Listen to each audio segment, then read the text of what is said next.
Well, Charlotte and Silvia are joining us with more for the reaction from some of these European leaders. Let's start with Silvia. Silvia, we've heard from multiple different European leaders, and as you mentioned, Boris Johnson was one of the first actually to come out and congratulate the president-elect. But is the feeling from Brussels now one of relief? And let's not forget that President Trump was hanging the stick of tariffs over the continent for the last couple of years. Are they happy to see the back of him at this point? Absolutely, that's very much the feeling across the European Union, and we saw that in the reactions that we got from the different leaders over the weekend, warmly welcoming this result in the United States. And in fact, in different conversations that I had with different European officials over the last 4 weeks about this US election, they all mentioned to me that a Biden victory would be more beneficial for the European Union. And they all mentioned the question of style and the way that President Trump does politics, the way he tweets about critical subject areas, and how European officials have struggled to deal with that.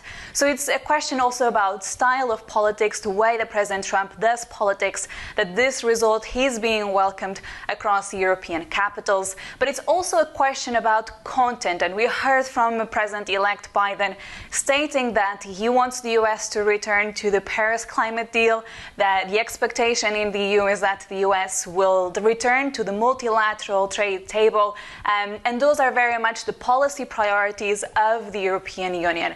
And in this context, we heard from Ursula von der Leyen, the President of the European Commission, talking about a renewed partnership between the US and the EU. So let's take a look at some of her remarks over the weekend, stating the policy priorities between the US and the EU going forward.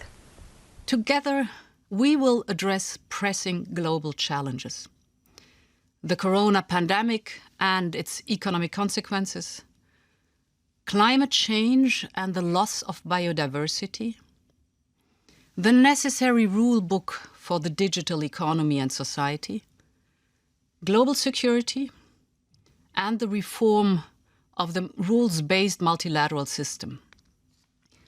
I look forward to driving this global agenda together with the next President of the United States, Joe Biden. So even though the European leaders are welcoming this result in the United States, the reality is that they don't expect things to change overnight. And they also expect, of course, that President-elect Biden will keep fighting for the interests of the United States. And in that context, the expectation, for instance, when it comes to digital taxation, is that those conversations will drag. They won't find a solution very quickly. But for the time being, indeed, this is a very welcomed result by the European leaders.